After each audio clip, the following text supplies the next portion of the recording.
than dog poop after he and his father were exiled from their village for sending almost everyone to Nirvana. However, it all changed when his father suddenly came home with 2 demon girls with level 10 Giat to be his sisters, so he started to clap them. Just after his father introduced the 2 girls, Basara woke the next morning to 2 large cannons staring down at him. Being in such sus position was giving him a hard time in more ways than one.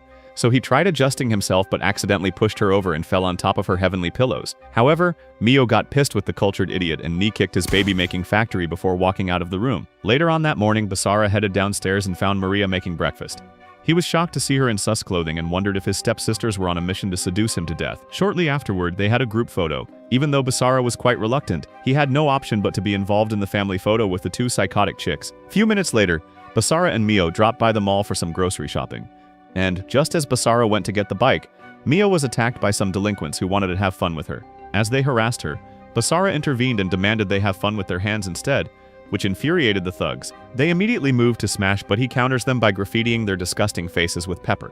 Just then, he grabbed Mio and pedaled the bicycle away from the scene. Realizing the dude actually saved her ass and acted like a big brother she never had, Mio thanked him and apologized for her rude actions from earlier. However, Basara told her since they would be leaving together, it was best they start helping each other and become a family little by little. Later that night, Jin informed Basara that he would be going overseas for a freelancer job and urged him to take care of the family as the oldest son. As soon as he left, Basara, who went outside to bid him a safe journey, entered the house and felt something wasn't right. Suddenly, the lights went out, so he headed to the room to look for his stepsisters. He noticed something was off about the crazy girls, and they were acting weird. Just then, Mio ordered him to leave the house. But as he declined her order, Maria blasted him with an energy blast that sent him dashing against the wall and hugging the ground. That moment, he wondered what in the Looney Tune was going on, and just then Maria transformed into a little elf demon with long tails. She informed him that they were demons, and that Mio was the demon lord. She further revealed that the clan of gods and heroes were their sworn enemies. Before she could say any more, Mio jumped in and told Basara that they were taking over the house. She added that the house would serve as their demon base in the human world. However, the revelation seemed unbelievable to Basara, who asked them what would happen to the marriage between his father and their mother. Mio disclosed that the marriage was all a fraud as Jin's memories had been altered, and it was now his turn to get his memories fried. Right then, amidst a blinding light, Maria thought she had erased the dude's memories, but was shocked when Basara Uno reversed the situation and began to switch positions like Flash, which stunned the sisters. Realizing the memory-erasing magic didn't work, Maria tried blasting him with mystic energy, but Basara deflected the attack by summoning his Metal Gear sword. Basara then revealed that he was a member of the Hero Clan, which shocked the girls because they assumed that the Hero Clan were far away in a hidden village. That moment, Basara's metal sword began to emit a fiery flame, and he thought of ending their miserable, deceptive lives. But as he charged at them, he rethought and decided to spare their pathetic lives. He asked them to leave the house, and never showed their ugly ass anymore near him or Jin. Following this incident, Basara called Jin and told him exactly what went on in his absence, and Jin disclosed that he had known about it but just played along, pretending to have his memories wiped. He revealed to Basara that Mio was the only daughter of the demon lord Wilbert, who put an end to the long battle between the demons and the hero clans with his immense powers. However, after all he did, the warlike demons who hated the truce came after his throne, and to keep the threat from coming after his newborn child, he gave the child to humans to raise. On the other hand, Mio and Maria regretted their actions for behaving like insensitive jerks and decided to stop lying to people. Just as they were about to turn a new leaf, they were attacked by phantom mist demons. Meanwhile, Basara was told by Jin that Wilbert, Mio's father, died, and the present demon lord wanted Mio's great power that she inherited from her father. Simultaneously, the mist demon rained several mist energies on Mio and Maria, which they evaded, and Mio countered by blasting the demon. Meanwhile, Basara, after hearing all Jin had to say, regretted his harsh actions of sending his stepsisters out of the house, so he jumped on his bicycle and searched for them in the city. At the same time, the duo blasted the demons away with mystic energy, but just as they thought it was all over, a mist demon appeared behind Mio and fired her with electricity that sent her flying like a useless Barbie doll. Mio thought it was the end for her, and there was no way in hell she would escape, cementing herself to Mother Earth. That instant, Basara, who had discovered their location, saw her flying without wings, and the flashback of their brief time together began to flood his memories. So he pulled a stunt only Tom Cruise could do and caught her midair, but soon realized that the mist demon was fast approaching. However, he Isekai'd its weak ass in a single slash. As the dust settled, he showed the girls the family portrait and told them they were family, and he couldn't abandon them. Later that night, Maria inquired why Basara, a member of the Hero Clan, had saved them. He enlightened her that Jin had explained the situation they were in to him, which shocked Maria that the old scum knew everything after all, and had just played with them like toys. Meanwhile, Mio, who had just finished having her bath, broods over the incident. She thought that if Basara had not done this in a timely manner, she would have been dining with Lucifer in hell. Shortly afterwards, Maria informed Mio that they needed allies to fight the war with the warlike demons, and since Basara and Jin had offered their help, it was the wisest decision to accept their kindness. She further revealed that she had a proposal that involved Basara and Mio weaving a master-servant pact magic. She disclosed that those whose souls are bound by the pact are able to sense each other and can pinpoint their location. However, Basara felt it was a stupid idea, as a GPS on a cell phone was built for just that. Maria disclosed that the pact magic could only be done on a full moon, and they had to commence immediately before the moon went down. As they commenced, Mio informed Basara that he had to kiss the magic circle that appeared on the back of Mio's hand so he could be the servant and her the master. Shockingly, the magic circle appeared in Basara's hand, which shocked them. So Maria asked Mio to kiss his hands, but she declined, being a slave to the disgusting moron. That moment, the magic circle disappeared, but the pact had already been formed, which resulted in a slave collar appearing around Mio's neck. In a matter of seconds, Mio had a seizure and fell to the ground. Seeing Mio on the ground, Maria informed Basara that the curse had taken effect, but he didn't know what the hell the miniature Barbie was yapping about. So she explained that when a servant became rebellious to her master, the curse activated, and since Mio refused to kiss his disgusting hands, the curse activated. She further revealed that the curse is alleviated when the master makes the servant submit. So she asked Basara to touch Mio in a way that would make her submit, as that was the only way to relieve her from the painful effect of the curse. Upon hearing this, the creep immediately played with her plots. He moved his hands like a pro, round about her huge melons like they were steering wheels, which relieved her and broke the curse. The next morning, Basara followed Mio to her school and enrolled as a new student. So after introducing himself in class, the useless teacher appointed a blue-haired girl named Nanaka to take care of Basara. Just as the teacher left the class, Nanaka approached Basara and gave him a hug, which shocked everyone. He thought the girl must be an asylum patient, but realized she was Yuki, his childhood friend. On the other hand, Mio, on seeing the blue-haired hoe hug Basara, became salty, so she moved in and yelled at Nanaka to leave her man alone and separated them from the intense hug. The two girls soon began to fight over the Prince Charming, which made all the losers in the school envious of Basara as they wished to be in his shoes. Shortly afterwards, during lunch, a random dude named Takigawa approached Basara, and they soon became buds.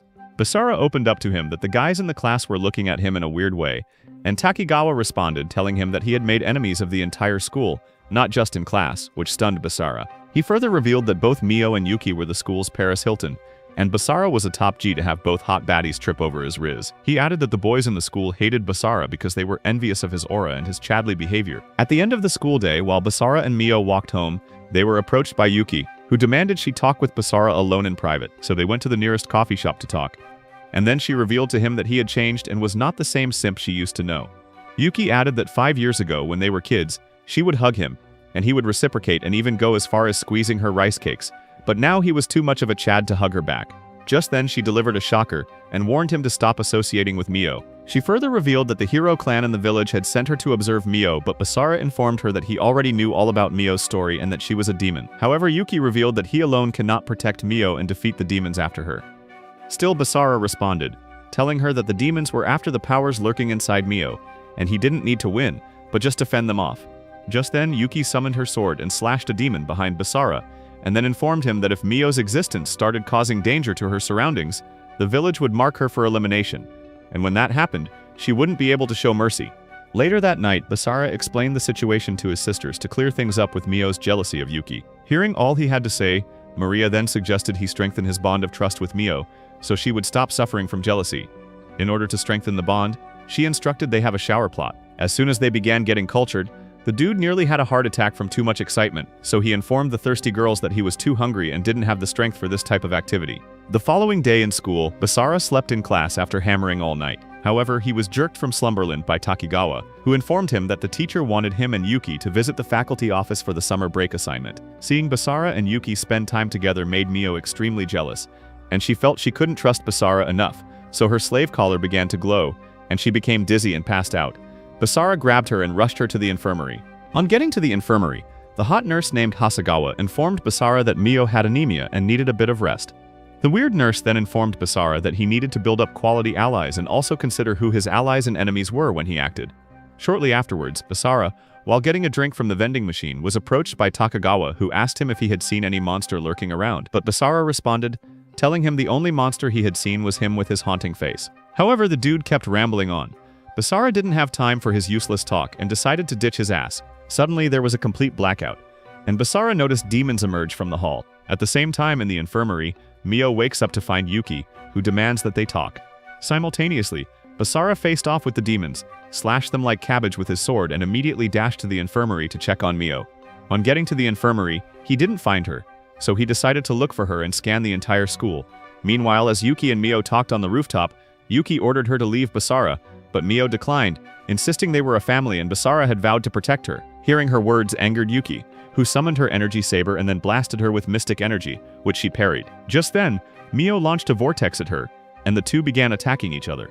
After a while of fighting each other, Yuki halted the fight and informed Mio that Basara found it difficult even to wield a sword, and that letting him fight for her was cruel. She added that 5 years ago, in order to save the hero clan village, Basara isekai'd half the population of the village, which was the reason why Jin and Basara were exiled from the hero village.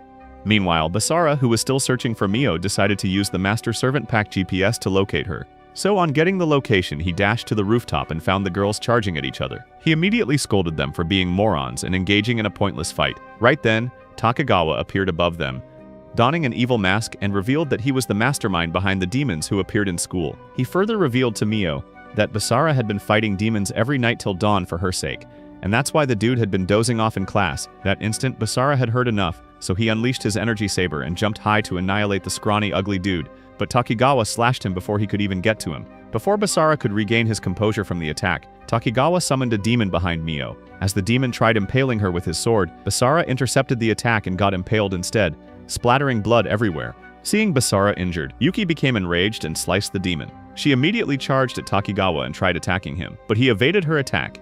That moment, Takigawa mocked Mio, telling her Basara got severely injured as a result of her decision. He informed her that involving others in her fight would only get more people hurt. Later that night, the girls treated Basara at home, and Mio couldn't stop thinking about what Takigawa had mentioned, so she excused herself and left her room. Shortly afterwards, Basara became conscious, which made Maria wonder how he could recover so fast, and thought he was the bravest man alive. However, Basara revealed to her that he could be so strong because of the rigorous training he had to endure in the village. Still in the feeling, he decided to tell her the story of his life. Years ago, he was the strongest and brightest star in his village, but one day while they were training, they got a message from one of the villagers that Sato had taken the sacred sword from a fellow villager. He added that the dude had been possessed and planned on attacking the village. Moments later, Sato attacked the village and even went after the children. Just as the deranged maniac was about to end Yuki, little Basara interrupted with his immense power. He caused a powerful explosion that vanquished the enemy and destroyed the ground. Basara was worried sick about Mio, so Maria suggested she look for her. On getting to her room, she discovered the nutcase wasn't there and had escaped. Meanwhile, deep in the forest, Mio linked up with Takigawa in a bid to fight her battles alone and not keep hurting people. That instant, she tried fighting the masked creep by hurling energy blasts at him. Still, her attacks were very useless as Takigawa summoned a mighty fiery shield that deflected all her attacks. Realizing she was weak and couldn't defeat Takigawa, she decided to give up and surrender, pleading with him not to lay a hand on Basara and the others. So Takigawa bound her hands using an evil mist and was about to teleport her to the demon realm. But suddenly, he gets hit by a mystic energy slash. Right then, Yuki appeared and started to slash him with her blade. She unleashed her hero armor suit and lunged forward with her oppression. She slashed at him multiple times even though he created a spiritual barrier that blocked all her attacks. In a last-ditch effort, she slashed, and the barrier shattered, leaving the freak open and vulnerable. He wondered how she was able to destroy the barrier, and she told him she had slashed multiple times at a particular spot, which made the barrier weak. On hearing her, he felt Yuki was a badass. So as she was about to land the final blow that would give him a permanent residence in hell, Takigawa narrowly evaded the attack and leaped high to a tall building. At that moment, Takigawa decided to launch his oppression campaign, so he blasted Yuki with electricity and unleashed spheres of energy blast that rained on her. With all the attacks she had managed to endure, she became exhausted but determined to keep fighting. Takigawa, hoping to bring an end to the fight, summoned a mighty sphere of energy blast and hurled it at Yuki. That instant, she saw her life flash before her eyes, but Basara arrived just in the nick of time to save her ass, and using his blade, he vanquished the mighty sphere. Just then, Basara charged at the nuisance, but Takigawa fired another mighty sphere, and Basara sliced the sphere using the banishing shift technique that renders all forms of attack meaningless. Basara was finally able to shatter the sphere, which gave Tokugawa a total shock. Even though the attack injured him, Basara charged at Tokugawa and unleashed a barrage of attacks at him. Still, Tokugawa managed to evade his attack and summoned balls of energy blasts, which he fired at him. Basara slashed through the balls unfazed and attacked him, but the moron wouldn't stop rambling, so Basara yelled at him to shut his disgusting mouth. In a turn of events, Tokugawa grabbed Basara's neck, but Maria materialized from nowhere and landed a powerful blow that shattered his defense mechanism, leaving him open and vulnerable. Basara utilized the opportunity and sliced his guts multiple times, which neutralized the threat temporarily and freed Mio from the mist shackles on her arms. Just as they thought it was all over, a phantom mist demon appeared behind them in a split second. and stabbed Basara in the guts. Thinking her plot master had finally met his demise, Mio screamed in rage and unleashed her dormant powers, vanquishing the Phantom Mist demons instantly. Basara realized Mio was finding it difficult to control her powers, so before she blew herself up, he decided to help her even though she insisted he save himself. He used the banishing shift technique to discern the root of the power going out of control with the hope of eliminating it, so he blasted and freed her from the overwhelming power. Several weeks later, they recovered from the injuries sustained and went back to school. That afternoon in school, Basara met up with Takigawa at the rooftop, but the idiot was acting all cool, not knowing Basara could smell his disgusting evil aura and had seen through his masked disguise. Even when Basara revealed that he knew Takigawa was the masked freak that attacked them, he tried denying it, but Basara proves it by attempting to punch him. Realizing his cover was blown, he asked Basara what he wanted to do now. So Basara informed him he wanted to negotiate. Since the Demon Lord sent Takigawa to monitor Mio, which he had failed completely at it and blown his cover, they will need to work together. He got to keep his job, and the acting demon would not get to know that he was a miserable failure, which Takigawa agreed to temporarily. As Takigawa left the rooftop, Mio stormed in and thanked Basara for saving her life with a kiss. Before he could exchange saliva with her, Yuki held him back and told Mio to stop behaving like a cheap whore. At that moment, the two desperate chicks began to fight, and Maria soon joined them. The following day, Basara woke up feeling something sus down there. Then he saw Maria in her birthday suit, playing with his willy. He yelled at her, but when she wouldn't listen, he pushed her off and headed to the bathroom to make the early morning deposits, only to find Mio taking a bath. On seeing him, she screamed, but he quickly held her mouth.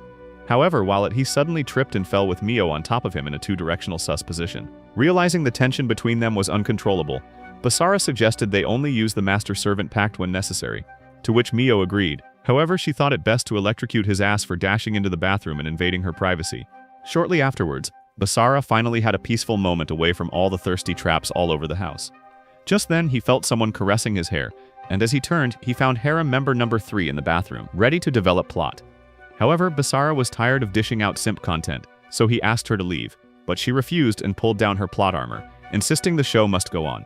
Suddenly, Mio came knocking on his room door, because she heard happy noises coming from his room. After a while of knocking with no response, she dashed into the room and then inside the bathroom to find the uncensored scene. She immediately became furious and moved to electrocute the cheating bastard finally. But suddenly, she felt the intense plot craving that overwhelmed her anytime she thought of hurting Basara. Later that day, Basara and Takigawa had lunch, and Takigawa revealed to him that Jin, his father, was famous in the demon realm. He further revealed that his father was the reason why the former demon lord Wilbert had withdrawn the troops. He feared his monstrous strength in combat. Takigawa also informed him that he got information that the Demon Lord was sending reinforcement for observation since they hadn't heard from him. He added that the Demon Lord assumed that Mio had awakened the previous Demon Lord's powers. Just then, their conversation was interrupted by Hasegawa, who insisted on joining the boys for lunch. While they ate lunch together, she revealed that she knew Basara's father, and she was a massive fan of his photo collection. Later that evening, Basara walked home with Hasegawa, and she started giving him a pep talk about loyalty and demons. Suddenly, she placed his fat head on her huge pillows, making Basara wonder why only psychotic hoes were attracted to him. The following day, Tokugawa encountered an ugly Thanos rip-off demon called Valga, who disclosed to him that the Demon Lord sent him also to observe the target, hinting at Mio. A few seconds later, another female demon named Zest, with cannons the size of Tokugawa's head, emerged from the portal and revealed to him that she had come to also observe the situation of things on orders of the Majesty. Before long, the heroes of justice arrived in town with the mandate from the village to upgrade the target from observation to elimination, hinting at Mio. The following day at the mall, while on a date with Yuki, they were interrupted by Mio and Maria. On seeing Mio, Yuki asked for her help in choosing the perfect outfit, since she was a village girl who hadn't been keeping up with the Kardashians.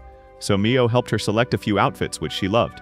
Shortly afterwards, they head outside the mall, after a long day of shopping, but they couldn't find Yuki, and stood outside the mall wondering where the pantomime might have gone. Suddenly they noticed the sky change color, and in the blink of an eye they were attacked by a powerful vortex that nearly ended their worthless lives. Right then they were faced with Valga, who was ready to annihilate them.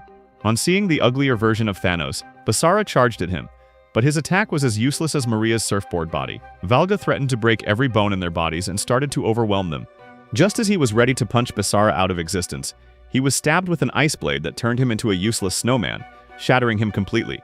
At that moment, Basara noticed the presence of the heroes of justice, and wondered why they left the village.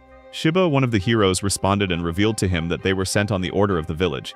Afterwards, Kurumi, one of the heroes and sister of Yuki, then called Basara a traitor for protecting the demon's lord daughter. Takashi, the third member of the Power Rangers ripoff, disclosed to Basara that the village had upgraded Mio to a mid-class target for elimination. After listening to all they had to say, Basara asserted that he would protect Mio even if it meant going against the village. Upon hearing this, the Hero League resolved to attack, but Shiba broke the barrier covering the space, informing them they couldn't fight just yet because the barrier was weak, and the fight would definitely lead to destruction in the city. He assured Basara that a stronger barrier would be created in a week's time, and then they could have their fight. Days later, Basara and the girls train with great intensity for the upcoming battle against the Heroes of Justice, and Maria revealed that with the Byakuo spear in Takashi's possession, it would be difficult to defeat them. At the same time, Kurumi and Yuki had a discussion. Kurumi was pissed with her that she had forgotten her mission and grown fond of the target, hinting at Mio. She explained that the village decision was final, and she had to choose between the village or Basara. After a long training day, Basara was exhausted and opted to save the show some budget, but the girls had vowed to exhaust the show budget with plenty sus scenes. Maria approached Basara, pointed out how he and Mio needed to grow the master-servant pact by cultivating plot to enable them to grow stronger. But Basara chooses to be a top G, and yelled at her that he can't go all the way with Mio because she is his sister. However, the short schemer thought his words were useless, so she climbed him to load his short gun and change his mind. After several hours of intense workout, Broski decided that one more simp moment wouldn't hurt anyone, so he launches further into the deep later that night. The following day in school, Basara encountered Yuki in the hallway, and she begged him to withdraw from the fight with the Heroes of Justice. Upon hearing her, Basara declined and explained to her that he had a duty to protect Mio as her brother. His words angered Yuki, so she made her decision to fight for the Heroes of Justice and ditch his simp ass.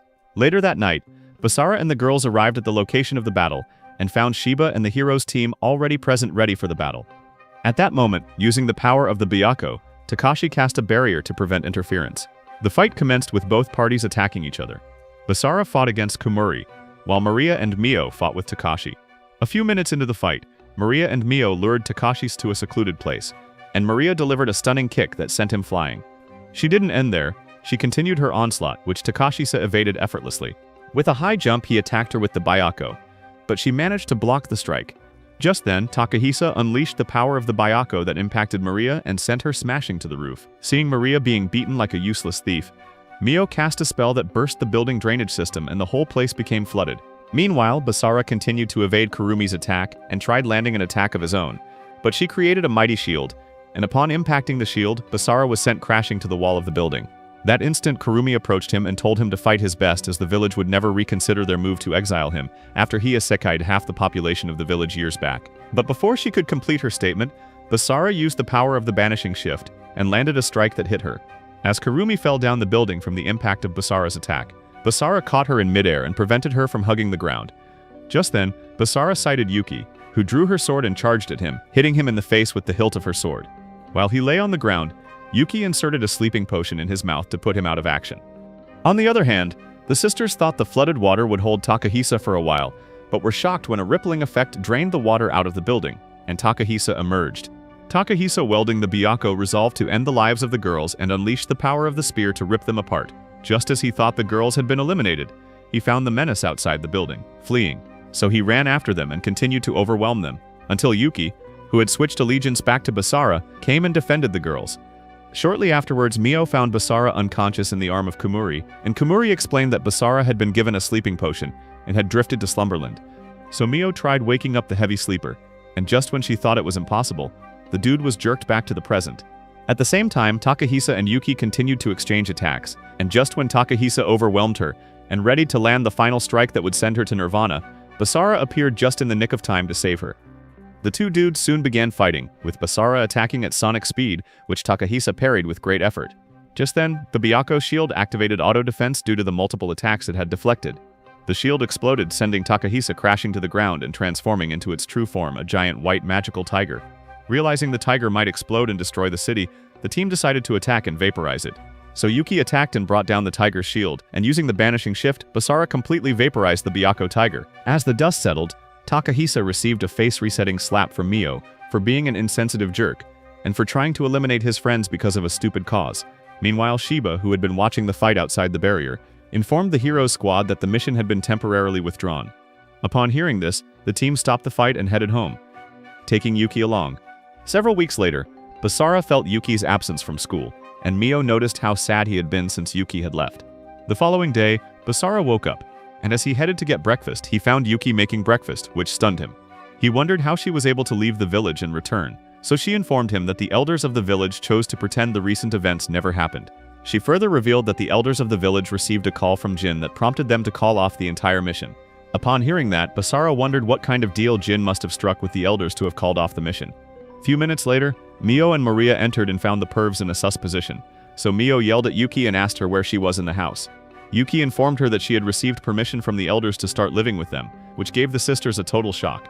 Shortly afterwards, the short nutcase announced that she had a new anime she would love them to watch together, so everyone gathered in the living room to see the latest anime, but the evil midget showed them a video of Basara and Mio developing plot.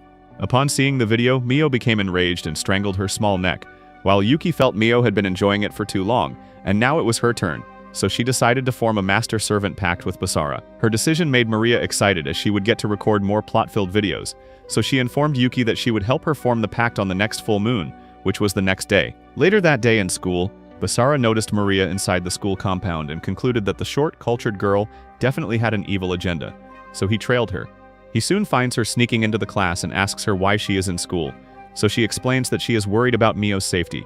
Throughout that day in school, Mio and Yuki had bad energies, as Mio was jealous that Yuki was going to form a master-servant pact with her boo. Meanwhile, Basara and Maria walked around the school like jobless fugitives, and they finally found themselves in the girls' changing room. Noticing some movement in the changing room, they decided to hide inside Mio's locker to prevent being caught. Inside the locker, Maria took undue advantage of the opportunity and cultivated a massive plot with Basara. A few minutes later, Mio arrived in the changing room, and as she opened her locker, she found the disgusting nutjobs having a fun time inside, which stunned her, so she closed the locker to avoid attention from the other random girls. After the side characters left the changing room, she demanded the mental case, and the creep came out of the locker. As they came out, she asked for an explanation from the freaks, but before they could explain, the master-servant curse overwhelmed her and caused her to experience intense plot cravings. So to counter the effect of the curse, Maria suggested that Basara go all rough with Mio this time, so as to enhance his combat capabilities. So Bro took her to the shower and developed plot with her again, instantly enhancing their combat abilities. At the end of the school day, the team couldn't find Maria, so Basara went in search of her and suddenly saw her having a conversation with Takagawa. Curious, he dashed to know what the demons might be planning. But he arrived late as the discussion was over. As they walked home, Basara asked Maria what the discussion she had with Takagawa was all about, but she evaded the question and changed the topic. Meanwhile, somewhere in the demon's lair, Zest played videos of Mio and Basara together, and Zolgia, an obnoxious demon, got enraged that the spikehead was hammering the woman he was attracted to, hinting at Mio under the disguise of a master-servant pact. The following night, the master-servant pact between Yuki and Basara commenced, and just then the magic circle appeared on Basara's hand. But Yuki refused to kiss because she wanted Basara to dominate her like he does to Mio. In a matter of seconds, the magic circle disappeared, and then the slave collar appeared on Yuki's neck, finalizing the master-servant pact. Noticing Yuki was experiencing intense plot cravings, Basara caressed her plot and rice cakes, which made her scream loud. The following day in school, while Basara wore his uniform in the men's changing room after the volleyball session, Sakaki, a fellow student and Mio friend, suddenly stormed into the room and demanded he had another volleyball session with her using her balls. Realizing the dude was hesitant, the depraved freaky girl pounced on him and started to undress. However, Yuki and Mio entered the room to find their man being ravaged. Mio leaves, but Yuki attacked the girl. Noticing Sakaki could see her hero blade, Yuki instructed Basara to go after Mio and leave the freak to her. As she moved to attack, Alkawa, another student, came in to join the fight against Yuki. Meanwhile, as Mio fled, the curse suddenly activated, which made her exhausted. Then, Maria approached her disguise to help her. Suddenly, Zest materialized before their eyes, and before Basara could get to them, Zest opened a portal and teleported them to the demon lair. That moment, Basara tried using the Master-Servant Pact to pinpoint Mio's location, but realized it wasn't working, and it only showed him Yuki's location. Several hours later, Mio, who was unconscious, woke up to find herself in the demon lair, and just then, Zest approached her, telling her she had been captured. That moment, Zolgia walked in, and on seeing the demon who Isekai'd her earthly parents, Mio became enraged. The freaky demon moved in to play with Mio's huge melons, but Maria interrupted and told Zolgia that the demon lord Leohart was on a call in a magical orb. On receiving the call, Leohart spoiled his fun moment and ordered him to return to the royal castle for an assignment. At the same time, Basara linked up with Tokigawa and asked for his help to locate Mio, who had been captured. However, Tokigawa informed him that Maria had been a traitor all this while and was working for Zolgia to capture Mio. He further revealed that Zolgia captured Maria's mom, forcing her to work with him. On hearing this, Basara became furious and insisted Tokigawa disclosed Mio's location. However, Tokigawa declined, which prompted Basara to attack him. Tokigawa countered his attack and teleported him to the demon lair unconscious. Zest approached Takigawa, so he proposed a deal, exchanging Basara for Mio, but Zest couldn't care less about what he wanted, and then stabbed his gut with her sharp claws, eliminating him instantly. That moment, Zest teleported Basara, who was still unconscious, into the mansion. Maria was stunned, so Zest instructed her to subdue him and dominate his heart. A few minutes later, Basara regained consciousness to find himself tied to the bed in a room. As he wondered what was going on, he found Maria, who jumped on him and insisted they develop plot since it was his final moment on Earth. As she was about to commence, Basara enlightened her that he was aware of her mom's entrapment and that he would do all in his might to get her released. Hearing his words angered her, as she felt no one could possibly help her now. So she unlocked her trump card and transformed from being flat like the latest iPhone to the chic with level 10 Jayat. That moment she hypnotized him and they commenced hammering. After several minutes of intense smooching, the delusion faded away and Basara was back to his usual self. Basara then summoned his blade and stuck it to the ground, crashing the entire cloaking barrier in the mansion and making it visible to Yuki, who had been searching for the hidden location. Basara tried saving Maria, but she felt he was too ugly to save her, so she beat him senseless. Shortly afterwards, Yuki entered the mansion and attacked Zest, who evaded her attack and countered it with her own attack. Just then, Yuki used her sword to destroy the chains holding Mio hostage, and the ladies began to unleash barrages of attack on Zest. After several attacks, the duo managed to subdue Zest and bound her with magic ropes. Just when they thought all was good, Zalgia arrived and cast a spell that restrained their bodies. That moment, the goddamn ugly became angry at Zest because he had been reading her thoughts, and he discovered she wanted a young man like Basara to be her master and not an old ugly freak like him. So he summoned chains that bound her by the neck and choked the life out of her. Just as she was about to meet her doom, Basara, who had managed to put Maria under control, unleashed Banishing Shift that cancelled Zalgia's magic and freed Zest. That instant, Basara charged at Zalgia, but his attack was useless, and Zalgia cast his men's bondage magic on Basara. Zalgia then approached Basara with the intent of stealing his powers, but Basara struggled and broke free from the bondage, stunning Zalgia. Basara immediately launched an offensive, attacking Zalgia with relentless strikes, but Zalgia effortlessly blocked all his attacks. Undeterred, Basara continued to unleash a flurry of assaults, yet Zalgia evaded them with ease and retaliated, punching Basara to the ground and causing him to spew blood. At that moment, Zalgia levitated midair and summoned the flames of hell, directing them at Basara. Basara then countered with his Banishing Shift, but the impact exploded in his face. Despite the powerful attacks, Basara refused to back down, relentlessly pressing his attack against Zalgia. However, Zalgia remained unfazed, parrying each of Basara's strikes. Suddenly, Zalgia cast a powerful spell that sent Basara crashing into a wall. Zalgia attempted to dominate Basara's mind, but Basara resisted fiercely. That instant, Maria intervened, trying to assist Basara, but Zalgia cruelly showed her a video of her imprisoned mother, attempting to manipulate her emotions. He insisted that she join his harem along with the other girls, but Maria defiantly responded that she would rather eat dog poop than be involved with his disgusting old self. Enraged, Zalgia showed her another video, this time of her mother's body, ruptured inside the electromagnetic cell, sending Maria into shock. Seeing Maria's despair triggered terrible memories in Mio of her own deceased parents, unleashing the dormant powers she had inherited from her father Wilbert. Noticing Mio's overpowering state, Zalgia attempted to absorb her energy, but the moment he touched her, the high voltage in her power nearly sent him to nirvana. Just as Mio prepared to end Zalgia's life, Basara intervened, pleading with her to spare him. Reluctantly, Mio stopped, showing mercy. Taking advantage of the situation, Zalgia teleported out of the building. As the dust settled and the team felt relieved to be alive, they were stunned when Maria's mother walked into the room.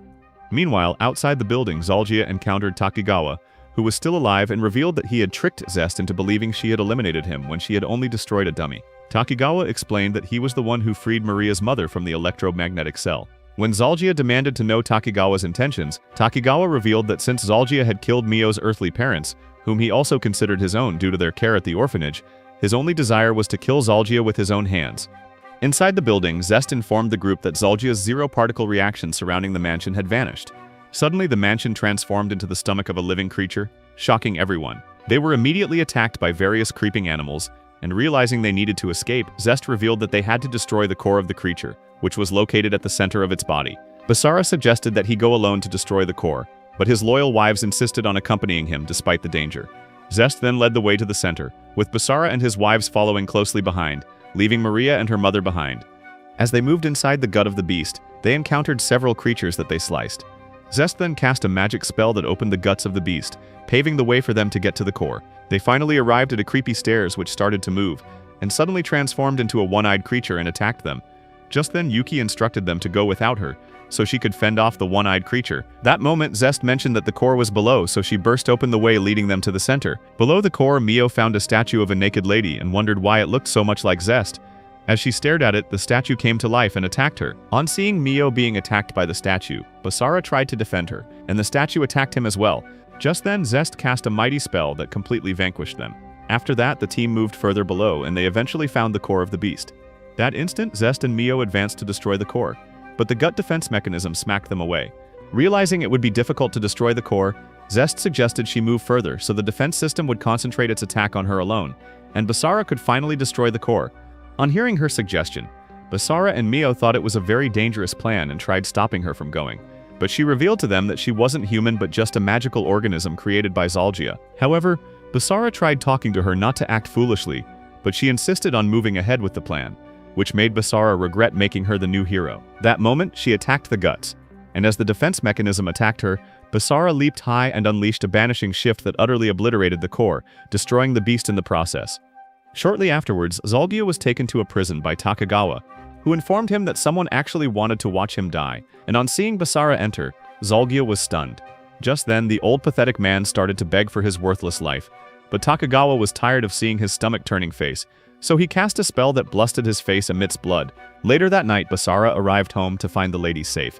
And just then, Yuki approached him and told him that even though they had managed to defeat Zalgia, more demons would continue to go after Mio's powers. After listening to her, he went to Mio's room to check up on her, but ended up hammering her. Just then, they were interrupted by Yuki and Zest, who needed some of the action. Several weeks later, Leohart, the demon lord, got information about Zalgia's demise, and on getting to his throne, he found his security detail laying dead on the ground. Just then, he encountered Jin sitting on his throne. That moment, Jin told him he had come to repay him for laying a hand on his son. In the throne room, Jin told Demon Lord Leohart that he was there to make him pay for attacking his family, and Leohart responded by asking if he came to face him alone. Jin smirked, after which the two Gigachads engaged in a Goku vs Saitama level clash in the demon castle. Jin attempted to rip the demon scum in half with his sword, but Leohart managed to block and push him back. When they landed in the yard, Jin rage-baited Leohart enough to make him attack again, and the two of them clashed swords intensely until Leohart noticed that his cheap cosplay had been slightly cut by Jin. He now realized that the rumors he'd heard about Jin being a renowned war god wasn't just Twitter noise, so he fired a massive wave of dark aura at him.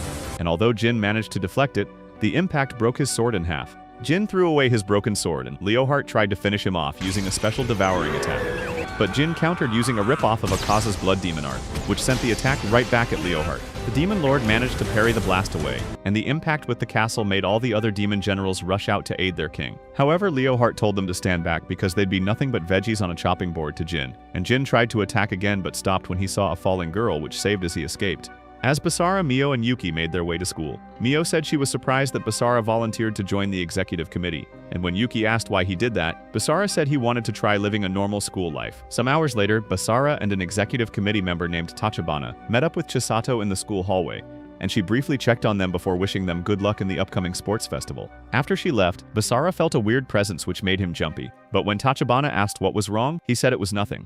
They eventually arrived at the committee meeting spot where they spotted an ugly runt named Danu complaining about the committee's refusal to add fireworks to the festival due to budget issues. Denal decided that he and his gang would run the festival to the ground, and when a female committee member tried to argue, Bro tried to swing at her. However, Stee's Lord Basara was there to stop his punch and stylishly trip him to the floor. Dana tried to attack with a blade, but he was interrupted when Chisato walked into the room and Tachibana used a special spell with his eyes that made the hooligans submissive to Chisato's orders. After they left, a teacher named Sakasaki told Basara to follow him to the roof, and when they got there, he warned Basara to be careful around Chisato because he suspected she was using some kind of magic, which made everyone simp for her. Hours later, Mio and Yuki met up with Takigawa, who advised them to get stronger so that they'd be able to unalive Basara if his powers ever went out of control. That evening, Basara was on his way home after a committee meeting, when a barrier suddenly appeared in the area which made everyone around start acting like brainless zombies. Basara's numerous attempts at attacking them failed, and he was stunned when these zombies activated magic circles which they intended to use in attacking him. He jumped out of the way and transformed into his battle form. But before he could deflect their magic blasts, Kurumi made a dramatic entrance by blocking the blasts with a water shield. When Basara saw that she was about to unleash another spell, he informed her that they were being controlled, and she said she already knew, which was why she was nerfing her attack. Kurumi then Pikacha'd the zombie people, and informed Basara that she was sent by the hero village because they felt that Yuki wasn't enough to observe things on her own. When the two of them arrived home, they saw Yuki and Mio looking thirsty as hell while wearing sus animal girl cosplays, and it didn't take long before they started going commando on Basara, causing Kurumi to freak out. Afterwards, Yuki explained to her sister that she and Mio entered a master-slave contract with the Riz Lord in order to become stronger, and Kurumi started scolding them, so Maria used succubus magic to make Kurumi's loins start tingling. Maria said they needed to make Kurumi submit, so Basara and Yuki formed a tag team as they pulled off all the sacred Diddy moves on Kurumi, until she eventually reached her limit. After Kurumi slept, Maria explained to Basara that she went that far with the hero sisters because she wanted to prevent them from having the broken relationship which she had with her own elder sister. And in response, Basara hugged her while telling her how much he cherished her. Later that night, Basara gave in to his Batman delusions as he went on a rooftop and started searching for the villain who was targeting him. On the day of the sports festival, Mio was in the girls' changing room, and her milk factories were bouncing all over the place as she took off her uniform. Her friend named Shiho said she was excited for the festival, and when Mio brought up the fact that she was feeling cold, Shiho decided to warm her up by playing with her plots. Meanwhile, Basara and Tachibana were welcoming guests at the entrance, and when they finished, Basara brought up the fact that Danue and his gang willingly apologized after the incident. He said he was glad the matter was resolved in time, and Tachibana responded with a sad look in his eyes, so Basara asked if he wasn't feeling well. He said he was okay, and just then, Kurumi came by. Basara trolled her by saying he was surprised she found them without getting lost, and she called him an idiot while saying she could never get lost in the school her sister attends. After handing Kurumi a guest form, Basara introduced Kurumi to Tachibana as Yuki's little sister, and he also informed Kurumi that Tachibana was a fellow member of the executive committee. She awkwardly responded to Tachibana's greetings, and after she left, Basara explained to Tachibana that Kurumi didn't hate him but was rather just a shy midget. Just then, some other committee members came by to take over welcoming duty, so Basara said goodbye to Tachibana before leaving to meet up with Yuki and Mio in the yard. Earlier, Basara informed the girls about his encounter with the mind-controlled humans, and Maria said that although there were demons with mind control abilities, she'd never heard of normal people being granted magic power. However, she said it could be possible if it was a high-ranking demon or someone with great abilities. Back in the present, Basara told Yuki and Mio that they couldn't let their guard down because the enemy was someone who wouldn't let them sense their presence, and Mio presumed that the villain would most likely strike again on that day, because there were a lot of people around for them to manipulate. In light of this, Basara reminded the girls that their first priority is to protect the lives of everyone at their school, and Mio agreed. A while later, the student council president named Rika gave a speech about the power of friendship in front of the entire school, and everyone cheered for her when she was done. Elsewhere, Kurumi summoned some wind spirits which she scattered all over the school. She instructed them to investigate the school grounds and report to her if they spot anyone acting suspiciously. When Tachibana spotted the spirits, she activated his observation haki, and this allowed her to get a clear view of Kurumi casting this spell from where she was standing. After some track events, the MC announced that it was time for the mixed-gender four-legged obstacle course race, and the commentator stated the team to watch was Class 1B, because it had two of the Academy's idols participating, referring to Mio and Yuki. Mio asked Yuki if she'd heard from Kurumi, and Yuki said no before saying that she hoped the spirits would be enough of a deterrent. Basara said they can't let their guard down, but then he went into a lighter tone as he suggested they enjoy the event while they were there. When the race started, the commentator announced that the teams were neck and neck, and he asked the crowd who they thought would come out on top. However, all the boys in the crowd were treating Basara like he was Hitler because he was running with the two hottest baddies in school by his side, and the commentator announced that their team had taken the lead. It didn't take long before Mio's jiggle physics became too distracting for Basara, and when Yuki noticed that the Virgin was tweaking, she took things a step further by cuddling him in a way that allowed her soft oranges to bounce on his chest. Noticing this, Mio got ticked off, and they eventually got to the second portion of the race where they were expected to work together in order to break the balloons on the track. Mio tried to crush a balloon on Basara's body with her natural cushions, but it didn't budge, and while they were in that sus position, Yuki came by and started pressing a balloon on Basara's behind using her dump truck. Basara tried to calm the girls down, but the slightest movements he made caused the balloons to tickle their naughty bits, causing them to make girl noises. The commentator made things even worse by narrating it like a scene from his favorite Johnny Sins movie, and Basara loudly called him an idiot for it. Eventually, the girls managed to pop their balloons on Basara's body, and as the water splashed on them, they both made loud girl noises. However, the madness didn't end there, because both Mio and Yuki started doing OnlyFans dances on the floor due to the urges that overcame them. You're teasing me! Naughty, naughty! And eventually their uniforms melted away to reveal their bare plots. Some weird bandages tied on their legs, and they both apologized to Basara before their slave crests activated. As the girls went even deeper into the freak zone, they begged Basara to help them, so he reached out to grab their melons. However, all of the crazy events happened to just be a daydream of Maria, because in reality, Basara and the girls successfully won the race without any trouble. Afterwards, Chisato congratulated them, and as Basara walked away with the girls, he decided that he'd protect everyone, even if it meant suspecting Chisato. A while later, the MC announced that the next event in the festival was the creative dance, and as the students prepared for it, Kurumi's spirits gave her a view of Tachibana, who was patrolling the area. He eventually got to a building where Dantu used magic to create a massive tornado in the school grounds. Basara instructed Yuki and Mio to take care of everyone while he faced the threat, and after they left, he unleashed a banishing shift attack on the tornado, causing it to vanish into the abyss. Tachibana was shocked when he saw Basara in his battle form, and just then several more tornadoes appeared around Basara. As Basara fought off against them, Tachibana activated his Sharingan eyes again while Mio and Yuki led the students away from the danger zone. Sakasaki was tending to an injured student when he spotted Basara erasing the remaining tornadoes. Afterwards, Basara started searching for the person responsible for the tornadoes, and he felt a weird vibe before Tachibana showed up with his glowing red eyes. Basara tried to approach him, but Tachibana used a barrier to toss him inside the school building where he transformed his outfit into a Timu Dracula cosplay, causing Basara to realize that he's a vampire. Outside the school, Kurumi took out Danwei using a barrage of light attacks, and while he was unconscious, she realized that he was being manipulated before a mysterious man appeared behind her. Inside the building, Basara asked Tachibana why he was playing villain when he wanted the festival to succeed, and Tachibana replied that he knew Basara was there to unalive him before charging at Basara with his sharp claws. Basara dodged but still got cut in the face a bit, and when Tachibana attacked again, he deflected the claws using his sword. Tachibana then started ranting about how bad heroes were and how he wanted to live a quiet life. As they fought, Basara noticed the tears on his eyes, which made him wonder if Tachibana was really the mastermind. However, Basara noticed that Mio and Yuki's presence had vanished, so he launched Tachibana into the wall before rushing to search for them. On his way, he ran into Chisato, who he thought was the actual mastermind, and when he asked her to let him through, she refused. He tried to stab her, but she held his sword and cracked it with the sheer strength of her grip. She tried to attack Basara again, but Sakasaki stopped her with an explosion spell and told Basara to follow him.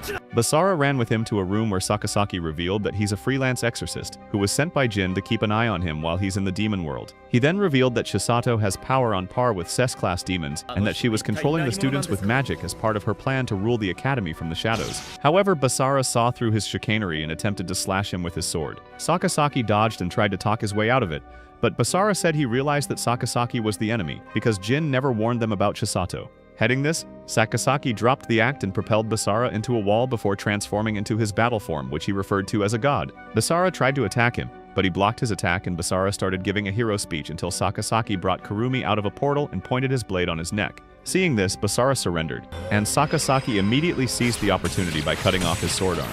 Basara reached out to grab his sword while writhing in pain on the floor, and Sakasaki said he'd love to pummel him to his satisfaction, but it was no longer necessary. However, Basara suddenly zoomed in front of Sakasaki and struck him with his sword, causing him to fly through several walls. Sakasaki was baffled by what was going on, and when he looked at Basara, he saw that he'd regrown his sword arm and had now entered a new powerful form. Out of fear of his life, the fraud god desperately tried to fire an attack at him, but before Basara could clap him with another powerful attack, Chisato stopped him by restraining him with some special chains.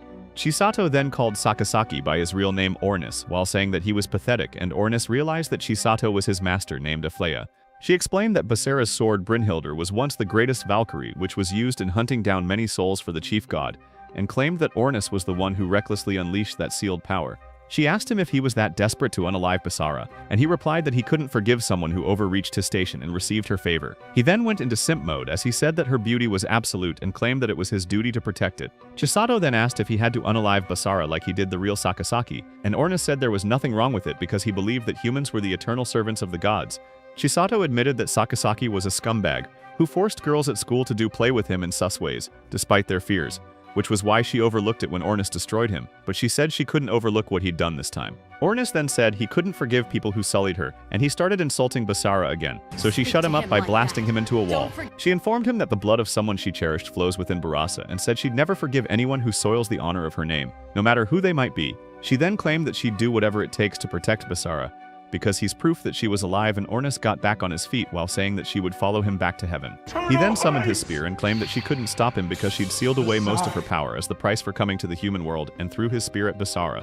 However, Chisato used a spell to disintegrate the spear before it could hit Basara, and she explained that she'd undergone many trails, especially from the other members of the 10 gods. But because some of them sided with her, she's allowed to unleash the same power she once had whenever it was necessary to protect Basara. She then lifted the seal on her powers, and as she approached Ornis, he asked her why she didn't just stand by quietly as Basara eliminated him. She explained that she didn't stop Basara in order to save him, but rather because she couldn't let Basara continue running rampant, and said she had to be the one to crush a god like him because she was neither affiliated with the heroes nor the demons. As Ornis started shriveling around like a dehydrated fish, she said she'd make him pay for making Basara point his sword at her, out of suspicion by eliminating every trace of him, and she activated a chain of magic circles which pointed directly at him.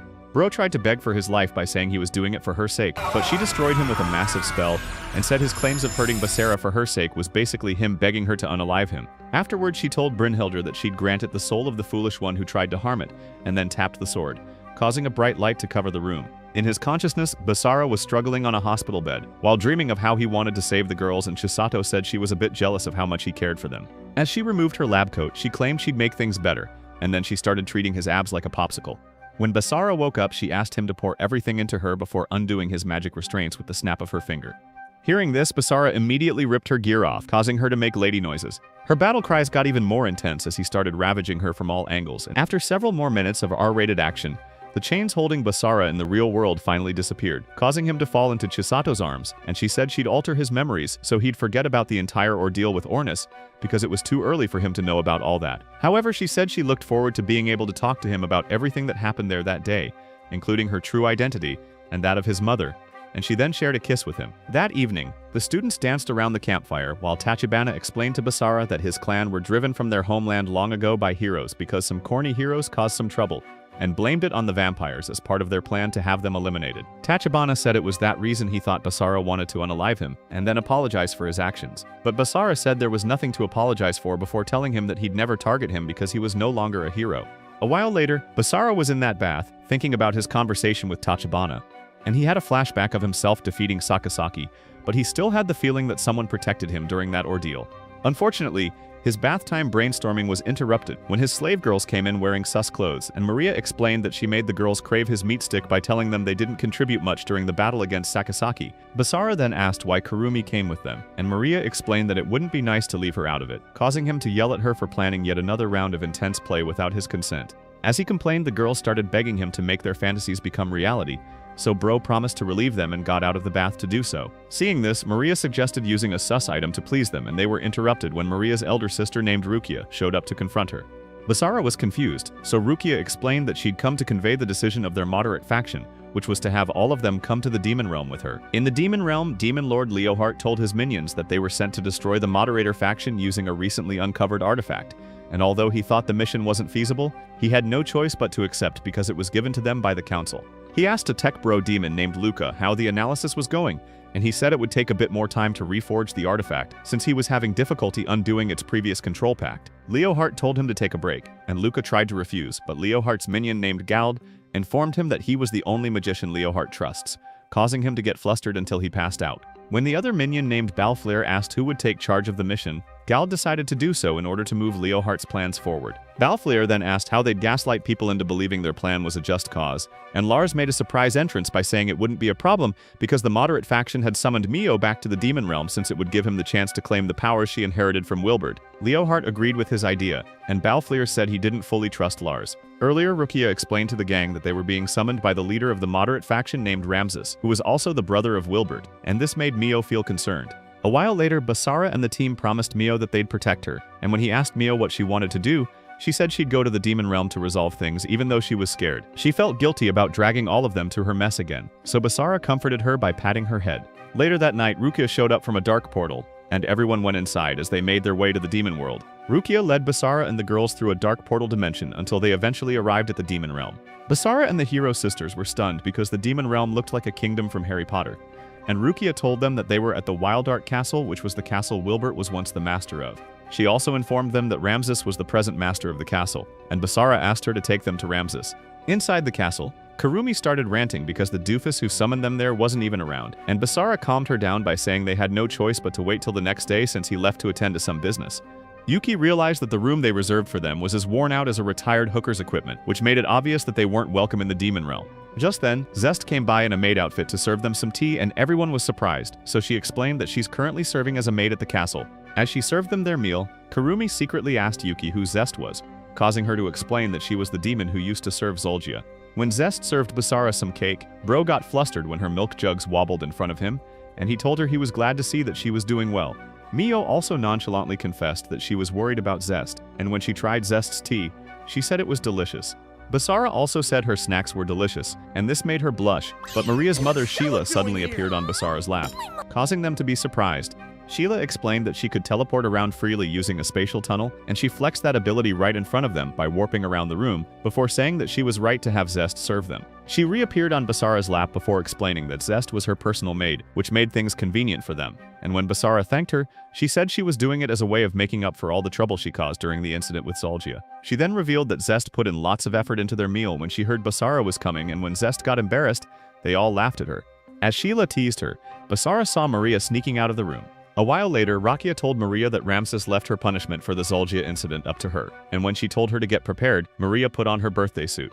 Ruka then walked up to Maria and prepped up a whip to give her some hot lashes.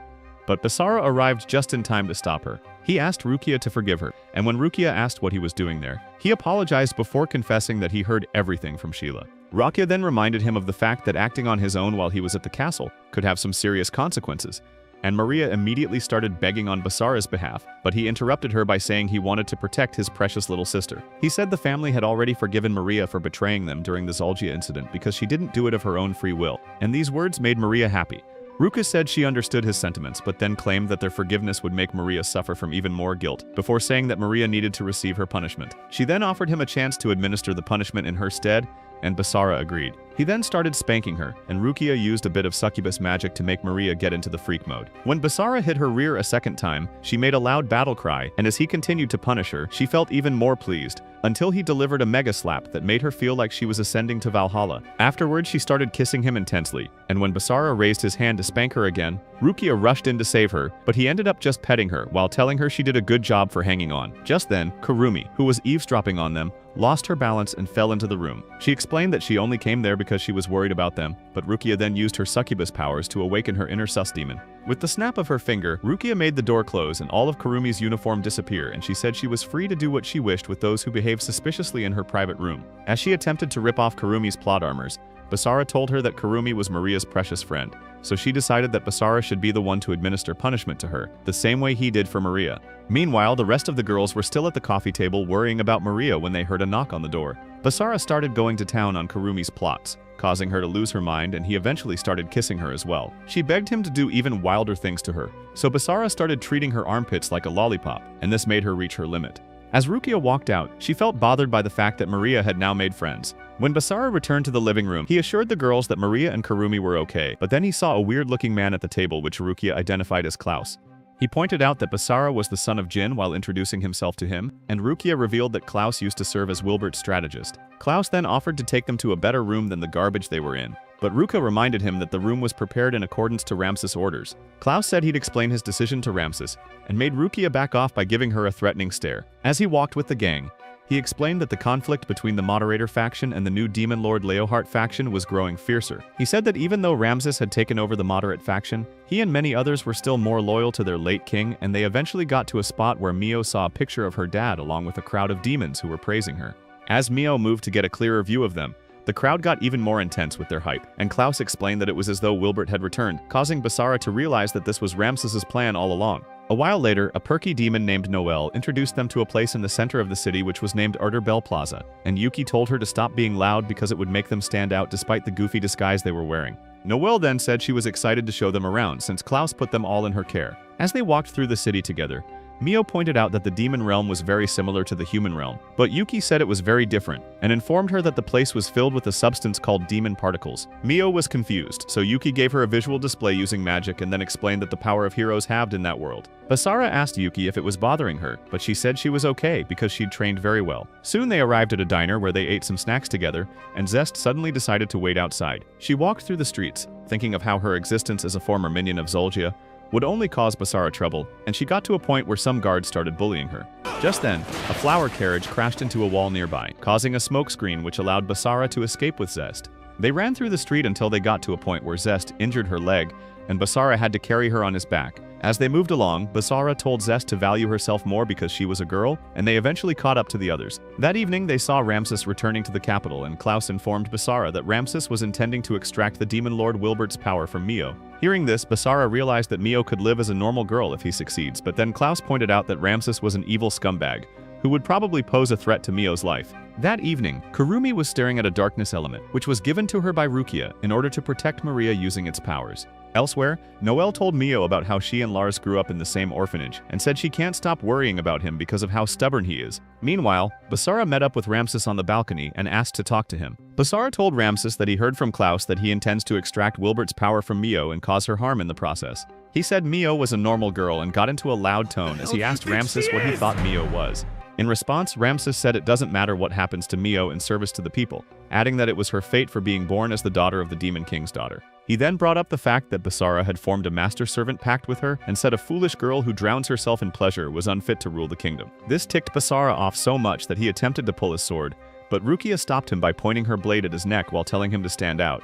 Just then, Sheila appeared and told them to stop because nothing good would come from an outbreak of violence. She reminded Basara that his girls would be hurt if anything happened to him, causing him to finally stand down, and then she teleported away with him. They reappeared at a bathhouse, where Sheila said she wanted to help Basara calm down, since he hadn't gotten any sleep yet. Just then, Zest arrived in a towel, and Bro immediately lost composure when he saw her bouncy melons, and he realized that they've gotten bigger since the last time he saw them. He tried to snap himself out of the weird thoughts he was having, but Zest suddenly started rubbing her milk bags on his back, while explaining that it was a special technique she learnt from Sheila for washing her master's back. As she proceeded with her sus backwashing, Sheila said it was proper maid etiquette, and then asked Basara if he'd like to form a master-servant pact with Zest. Basara was shocked by this, so Sheila explained that if the confrontation with the reigning Demon Lord faction escalates, Zest's position would grow too precarious for her to cover. Hearing this, Basara said he'd do it if it's what Zest wants, and Zest started hesitating, so Basara told her that Mio and the others would also welcome her to the family.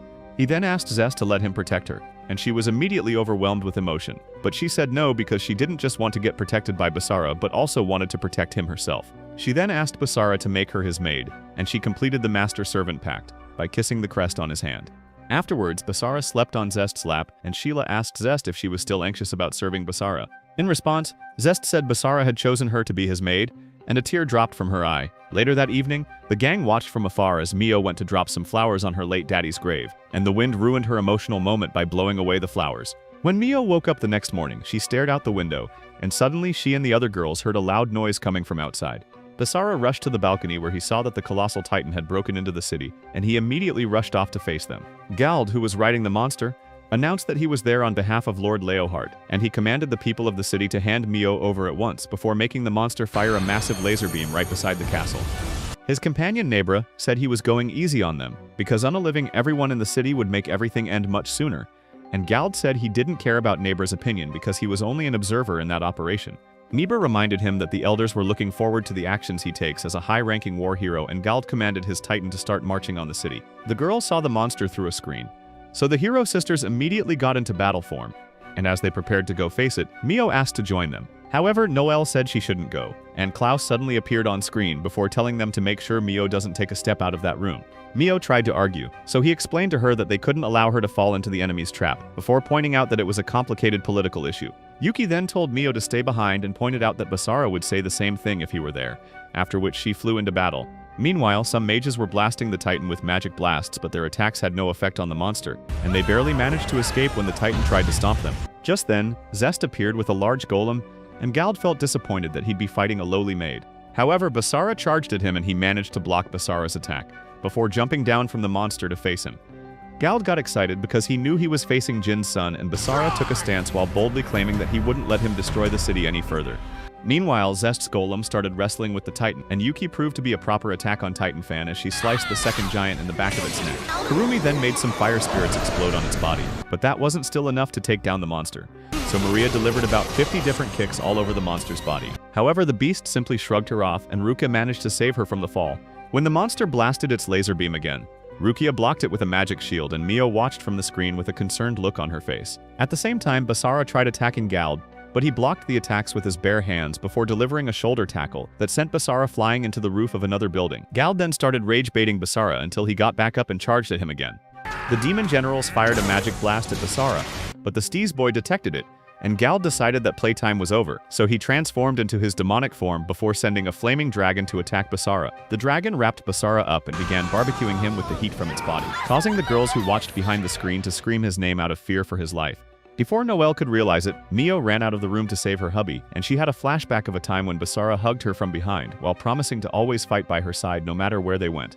With the flame still scorching his body, Basara was sent through a statue, and when Gald tried to finish him off, Basara pulled a crazy Uno reverse by slashing his arm off with his invisible sword. Just then, a weird aura covered up Basara and exploded. When Mio arrived at a bridge, she saw Basara's unconscious body laying there, and this made her lose control of her powers. Nebra told Gald that he pulled that magic trick because he wanted to stop Leohart from gaining any more power, and then blasted him with a giant laser beam. Before Nebra could cause any more destruction, Mio showed up in her Super Saiyan mode and said she'd never forgive him for hurting her pappy. She easily destroyed Nebra's Titan with an overpowered magic blast, and Yuki saved her from falling to the ground. Nebra was stunned by what he'd just seen, but he activated a new magic monster which was inside the Titan. However, Ramses reduced it to a pebble with his gravity magic, and Nebra tried to unalive Mio out of desperation. But Basara arrived just in time to stab him from behind. Basara then started yelling at him until he confessed that he was following orders. Before he could reveal who his boss was, his master-servant pact activated, causing him to vanish into dust. A while later, Mio thanked Klaus for making her feel welcome in the demon realm, and then she told him that she'd decided to live from that point onwards as a human. She boldly stated that she didn't want to succeed her father before leaving to meet the others. Some hours later, Ramses told Rukia to call off their plans, and when she asked if he was sure, he replied that their circumstances had changed. Meanwhile, Basara was walking through the city with the girls, and he ran into Jin at a particular spot, who was accompanied by a strange demon.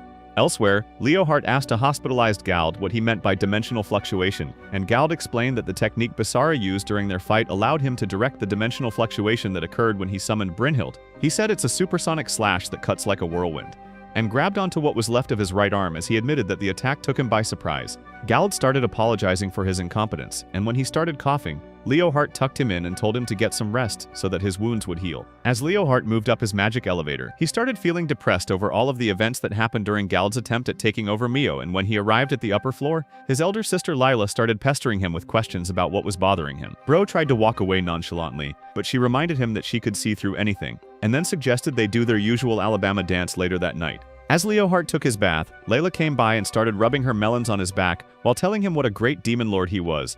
She eventually got so playful with his body that she tripped and fell inside the pool. Meanwhile, Lars looked at some fissures forming on the grounds of the demon world, and he said they're extravagant but scary. In the Wilbert Castle, Ramses got a call from Leohart, who announced that there will be a competition of 7 versus 7, and whichever camp seizes the most victories will obtain authority over the demon realm. After the call ended, Jin asked Rasmus what he intended to do, and he pointed out that the competition was no doubt a trap, because the idiots on the council wouldn't allow those conditions without some kind of ploy. Rukia said it's true and added that it was unsettling that it didn't touch at all on the victor's prize, causing Jin to speculate that the victor's reward is Mio and the loser gets the axe. He however stated that it was better than waging a full-scale war, and pointed out that if the giant heroic spirits they faced came with an army, the damage to their city would have been much worse than it was. Ramses said he has no choice but to accept the conditions, and Jin pointed out that things never go as planned before, stating that the new demon lord Leohart being a man of such caliber, as well as Ramses summoning Mio to the demon world were both miscalculations. Ramses affirmed his statement before saying that he was naive in thinking the council would select a demon lord that was more easily manipulated. Jin pointed out that he went to their rendezvous point during the battle, but he couldn't find a lady he was meant to meet there, and then asked Ramses if there were any changes to the plan on his end. Ramses said even he didn't have a grasp on her whereabouts, and their conversation was interrupted when Sheila appeared beside Jin. She revealed that Safia, the lady they were talking about, didn't know the demon realm at all, and when Ramses asked if she was sure, she said it was a woman's intuition. Jin said her intuition was usually on the money and told them that they needed to take care of the problem right in front of them. While Basara's squad started doing weird things to each other, Jin asked Ramses how he intended to fight in the competition, and Ramses said he'd leave it up to Basara's team. Jin warned him that their plan could be ruined if they head out themselves and said he'd teach them everything they need to know in order to come out victorious in the competition. The next day, Basara was getting brutally clapped by his daddy, and despite their clear difference in power, Jin motivated Basara to keep coming at him. When Basara charged at him again, Jin jumped into the sky. Basara followed him there and tried to land several sword strikes, which he blocked easily before knocking Basara into the ground. As his idiot son was eating dirt, Jin asked him why he was challenging a power type head-on, and Basara charged at him again, but this time, he made his sword disappear when he got close. He swung immediately, the sword started reappearing, and Jin dodged with a smile on his face while telling him that he'd need to break his opponent's guard with his feint if he wanted to land the attack. Berditarum Liker. He then grabbed Basara and threw him into a rock in the forest before pointing his sword at him. Jin asked Basara if he could keep going, and Daddy's boy said yes, but he said they'd continue after a short break. As they rested, Basara asked Jin if he'd met Leohart, and Jin said yes before telling him that he was quite good despite being young.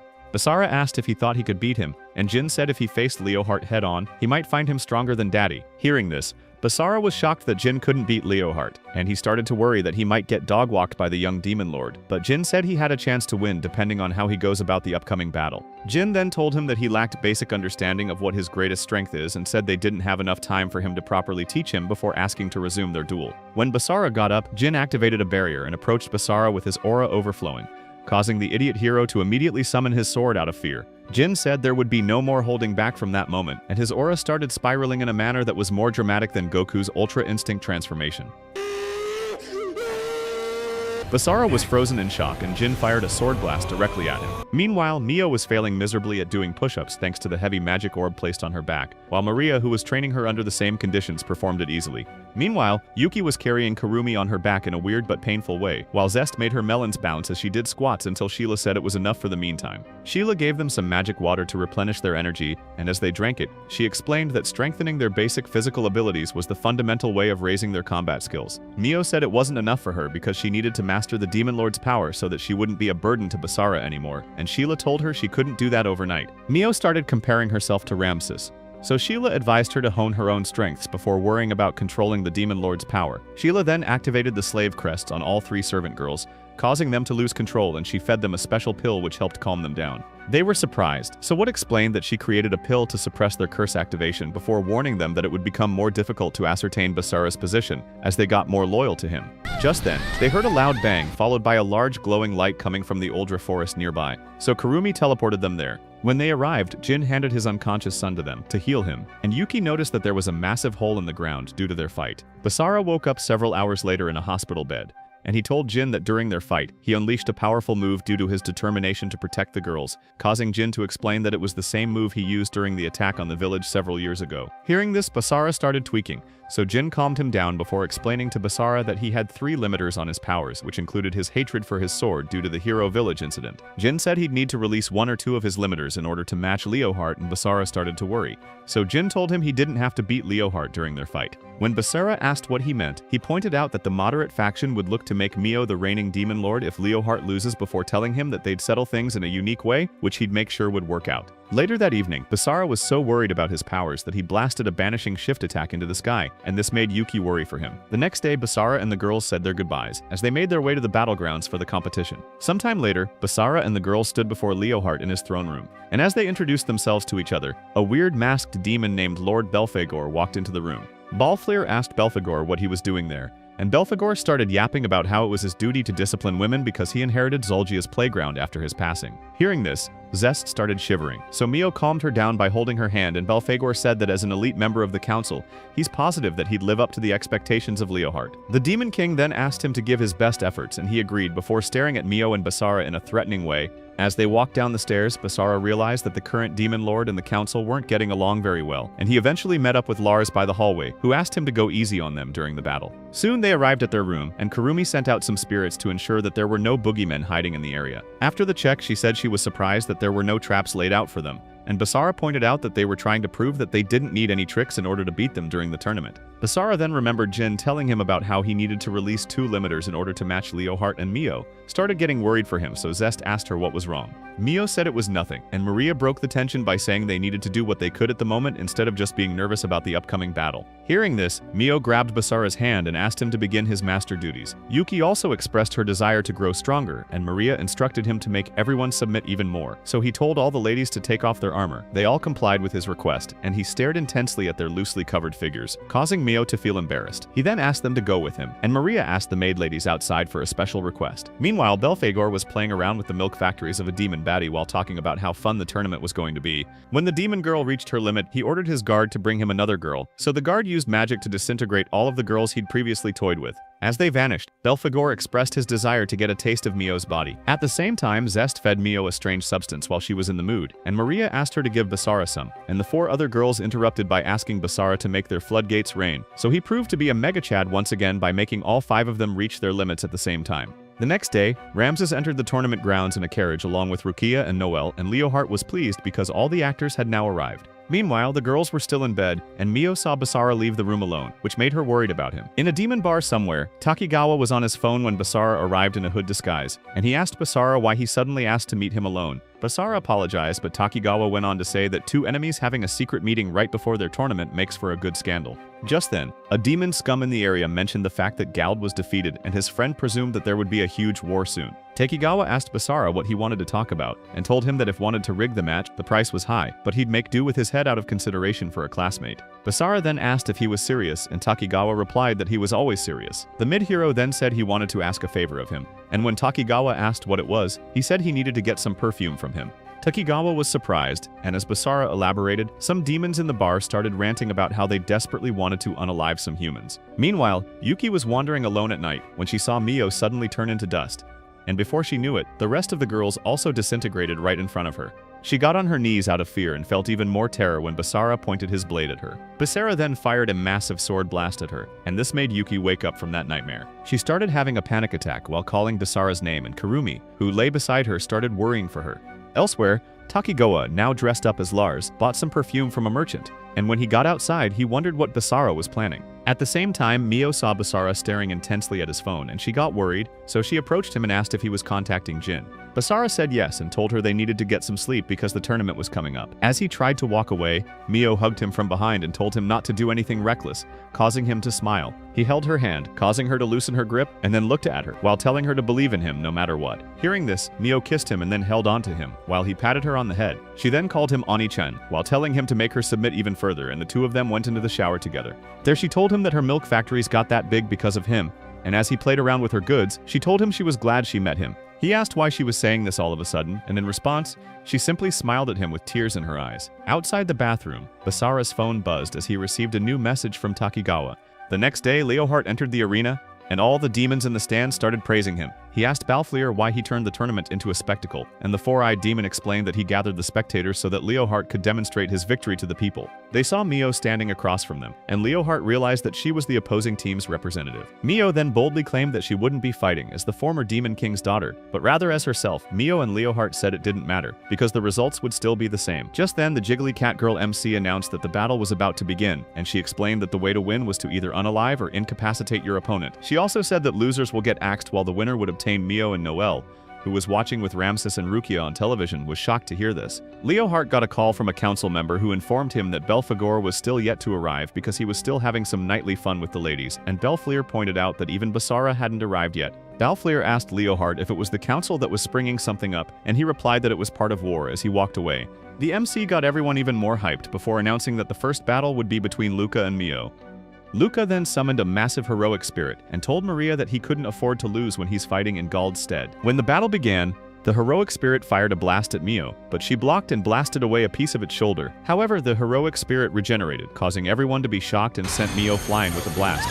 On the ground, Mio remembered Basara promising to return, and this gave her the resolve she needed to enter her Super Saiyan mode, which allowed her to vaporize the heroic spirit. Mio was announced as the winner of the duel, and when Maria praised her, she said she wouldn't be able to face Basara if she lost. As Maria took the stage for her match, Rukia worried for her, but then her opponent was revealed to be Lars, causing Noel to be shocked. Maria asked Lars why he was betraying them, and he said there was no point in her asking that, now because he knew she wouldn't go easy on him if he told her he had his reasons. Just then, the MC announced the start of the match, so Mio charged directly at Lars. However, he said she was predictable, and launched several orbs in her direction, but she destroyed them using a shockwave from her fist. The explosion caused a smoke screen, and from the smoke came Maria, who attempted to kick Lars's head off, only to end up kicking an orb which Lars placed in front of him. Lars said he didn't think she'd use someone named Valga's technique, and then made an orb explode directly in her face while shielding himself from the blast. As Maria lay on the ground, he asked her if she thought she'd be safe by only using close combat, and the crowd went wild as the MC hyped up Lars to be the reincarnation of Doctor Strange. In the waiting room, Kurumi started worrying for Maria, and Zest explained to the girls that an explosion can be blocked by a magic barrier as long as there's even a faint gap. Mio pointed out that Maria was stronger than she used to be, and then Maria created another smoke screen by punching the ground of the arena. Lars immediately created some orbs to defend himself, and Maria transformed into her full demon form. The masked scumbag decided to follow in Arata's footsteps and break the sacred rule of anime by attacking her while she was transforming, but Maria tanked the attack and charged right at him. She transformed her right arm into a much larger arm, which she used in shattering one of Lars's orbs while punching him in the face, and Noelle started wondering why Lars was fighting against them. Maria tried to land several more heavy hits on Lars, but he dodged easily, and asked Maria how many times she's battled in that form. She didn't respond, so he guessed that she hadn't used it many times, and went even further by deducing that it was the first time she's transformed in the demon realm. He said she was at the mercy of her own great power, and she fired a massive Rasengan at him, but he simply teleported behind her while telling her the attack was nothing special. He said she's asking too much if she thought the power she wasn't used to would win her the match, and she tried to knock him out, but he evaded her once again by teleporting to another part of the arena. Lars then said he knew she wanted to win by all means, and then fired several powerful orbs at her, which took her out with an explosion. He towered over an unconscious Maria on the ground with several dark orbs floating around him, and the crowd started asking him to unalive her.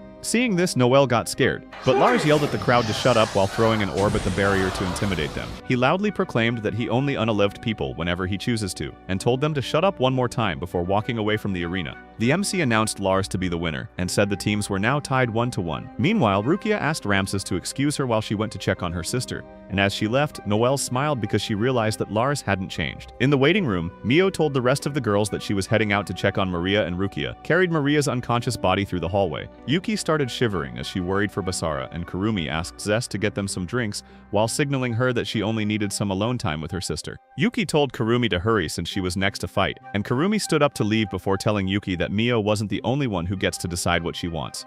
Kurumi then said she could say everything she wanted to say to her, and Yuki went into tears as she hugged her from behind, while thanking her. Meanwhile, Basara summoned his sword outside of a strange building, and prepared to engage in battle there. In the arena, Kurumi's opponent was announced to be a demon mage named Admirath, and the MC hyped him up to be the demon version of John Wick. Admirata introduced himself to Kurumi while shaking hands with her. When they separated hands, Kurumi noticed that he left a strange coin on her palm, and this immediately made her worried, so she yelled at him saying that she wouldn't fall for his petty tricks. He told her that the choice is hers, and said Basara's fate rests on her shoulders. Kurumi thought he was lying, but then she started to worry that Basara would be in trouble if he was telling the truth, and then the MC announced the start of their battle. Meanwhile, Mio and Rukia were in the infirmary, where an unconscious Maria was unconscious, and when Mio asked if Maria would be okay, Rukia said yes. Back at the arena, Admirath ripped off some of the airbending moves he learned from Aang, but Kurumi dodged before blasting him with a lightning spell which he deflected with his scythe. Elsewhere, Leohart asked Golfleer how Luca was doing, and he responded that he's resting in the medical room because he's still in a state of shock after the match with Mio. Lars then changed the subject by pointing out that they had urgent matters to attend to, which was the battle currently taking place. Meanwhile, Kurumi had a clear chance to finish Admirath off with a magic spell, but she hesitated when she remembered that her hubby Basara could be in trouble, and this allowed Admirath to blast her with some wind spells, which she tried to block with a shield, but ended up losing her balance and falling to the ground. As Yuki watched, she realized that something was off because Kurumi was fighting differently than usual, and Leohart also noticed that something was off about the battle. Lars pointed out that although they looked like they were fighting fiercely, their attacks were too simple, and Kurumi was doing something she'd never do, which was challenging Admirath to a contest of speed. Balfleer guessed that Admirath did something to her before the match began, and when he asked Lars what they should do, he said they had no obligation to help her since they were at war. However, Leohart said he was concerned about what the council was plotting, so Balfleer decided to go investigate them since he still had time before his match. In the arena, Kurumi started getting exhausted, but Admirath didn't let her catch a break as he summoned a demonic horse, which he used to knock her into the ground. He then told her farewell as he tried to finish her off with his scythe, but Zest appeared just in time to block his attack. A council member appeared on screen and said he'd accept Narumi's defeat, but he decided to punish Zest for her interference by disqualifying her in her match. Meanwhile, Basara tried to end Belphegor during his playtime, but the demon scum countered his attack with an attack of his own. As Basara was on the ground, he started bragging about the different weird things he'd do to Mio, and this got Basara so enraged that he destroyed him with a slash. When Yuki met up with Zest and Kurumi, she saw the coin Kurumi was holding, and this got her enraged as she prepared for her match. Meanwhile, Admirath was plotting with the council member, and they revealed that they had something big up their sleeves before Admirath noticed they were being watched. Balfleer, who was watching them, decided that he'd investigate them further as he went inside a portal. In the arena, Yuki faced off against a brute named Volga, who rage-baited her only to get sliced into pieces within seconds of their match. Meanwhile, Balfleer noticed that the ancient artifact was being set up somewhere in the arena, and since he didn't show up in time for his match, it was given as an automatic win for the hero's side due to forfeit. The crowd started to rant, until Leohart took the stage and Rukia suggested that Ramses should take part in the final match since Basara was yet to arrive, but Mio argued that Basara would definitely arrive. Just then, the arena transformed into a sacred battlefield called Zamdu, and Rukia said they had no choice but to use Ramses for the battle, since that stage was for battles between people from Demon King lineage. Meanwhile, Basara lay on the ground unconscious somewhere in the demon world, At the arena, Leohart realized that Basara might not make it to their battle, so he got hyped to face off against Ramses and show the entire demon realm who was more fit to be the demon lord. However, Basara suddenly appeared and a council member started panicking as he wondered how Basara could enter Zamdu. Another council member told him to calm down before guessing that Basara broke through the barrier using his banishing shift technique. The MC started hyping up the demon lord, but Leohart told the simp to get lost, so she teleported away. He then told Basara that it was time for their battle to begin, so Basara summoned his sword and Leohart summoned his dark blade as well. The entire kingdom watched in anticipation of the overpowered showdown they were about to witness, and a demon girl asked Jin, who was resting on a hammock, if he wasn't going to watch his son's match. Jin said watching it wouldn't change the outcome, and the demon girl mockingly asked if he thought Basara could beat Leohart. Jin said as a father, he wanted to believe in his boy's victory, but in reality, Basara only had a 1 in 5 chance at best of beating him. The girls watched in fear as Basara clashed swords with Leohart for the first time, and afterwards he fired a massive blast at the demon lord. Leohart blocked the attack easily, so Basara charged at him again, only for the attack to get parried away by Leohart, and Basara started hopping around the battlefield while attacking Leohart from all angles. As Leohart blocked his attacks, he noticed a weird scent coming from Basara, and this distracted him, allowing Basara to charge at him from above with an attack. However, the Demon King blocked his strike and evaded his follow-up attacks as well. Seeing this, Noelle started praising Basara, but Rukia told her that these attacks were all Basara had. Zest explained that Banishing Shift always created an opening, and said that opening could prove fatal against Leohart. Ruka then pointed out that Basara couldn't use Banishing Shift, despite wanting to, and Noelle started to worry, but Mio assured them that Basara wouldn't lose. At the arena, Basara duplicated himself into 2 while charging at Leohart, and when Leohart blocked his attacks, he split himself into 4. Leohart realized that Basara was using the perfume to make him see double, and then he started fending off against Basara and his shadow clones. In the demon waiting room, Lars noticed that each of Basara's blows were too light, and he wondered if Basara was hiding something else up his sleeve. When Basara charged at Leohart again with his doubles, the Demon King fired a massive dark ray at him, which destroyed the clones and caused an explosion which pushed Basara back a little.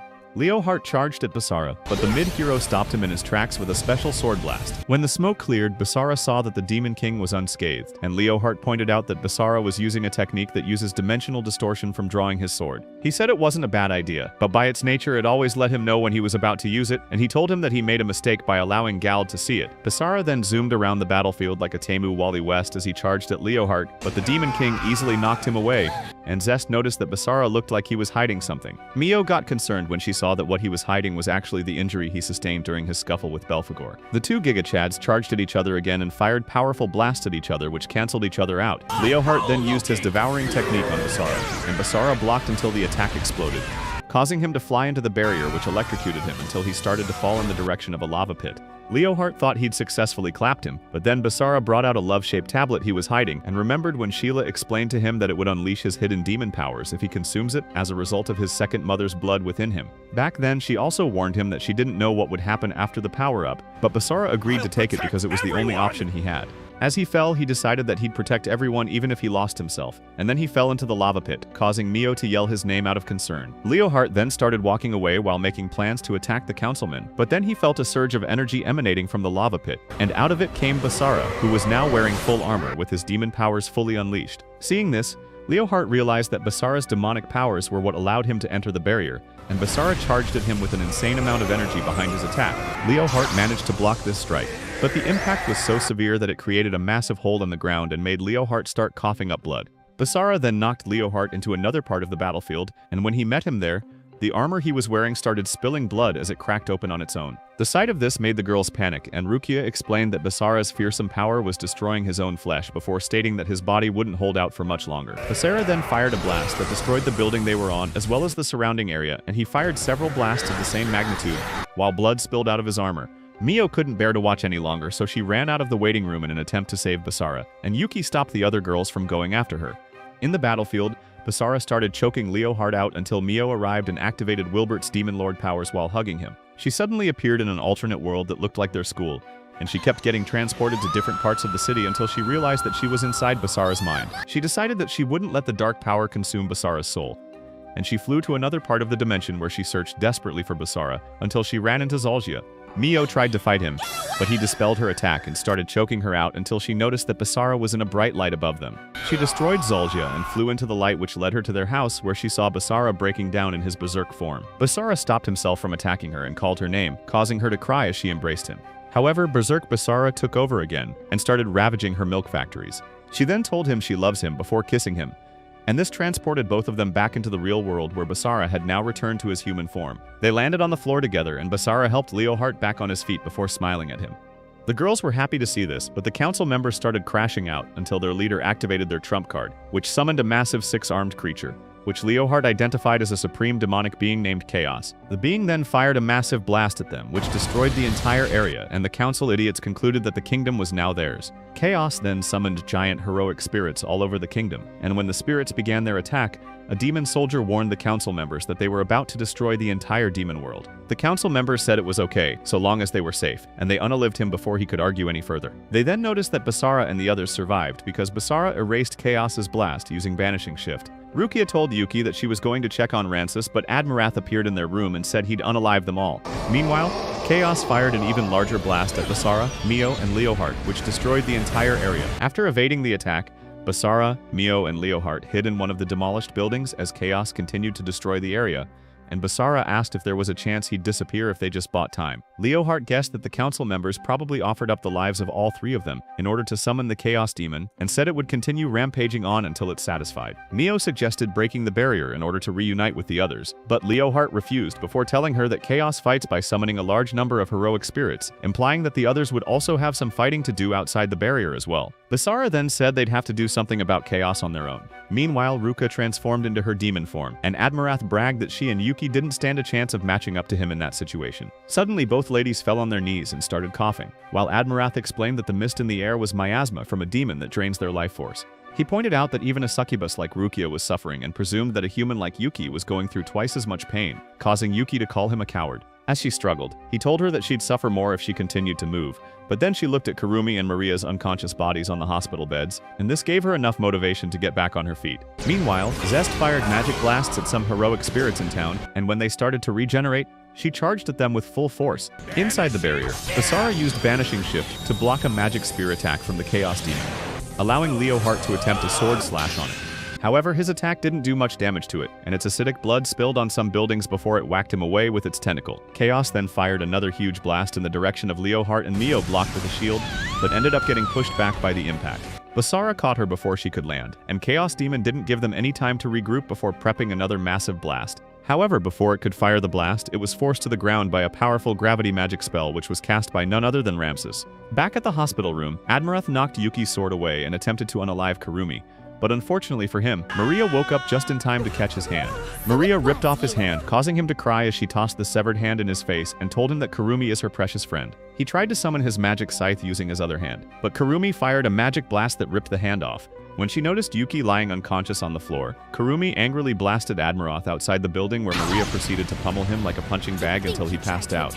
Elsewhere, Noelle held on to a lost girl, while a heroic spirit fired a massive blast at them, and Lars ended up saving both of them from the blast before destroying the monster. Afterwards, he carried them to safety and summoned some orbs as he prepared to face the other heroic spirits that matched towards him. Meanwhile, Ramsus started to get weak while holding down Chaos, and Basara started worrying for him, so he told him to find a way to deal with the monster. When Mio asked how they could deal with the monster, Basara brought up the fact that it couldn't leave that space due to gravity magic, before speculating that a gravity-based attack might be able to seal it to another dimension. He then told Maria to create a black hole like she did before and absorb him into it. He also asked Leohart to restrain him from moving for a short moment to allow Mio to create her black hole, and said that he would be the one to push Chaos into it. Basara then told Mio that he was about to release all of his 3 limiters, and asked her to believe in him before promising to take her home after the battle.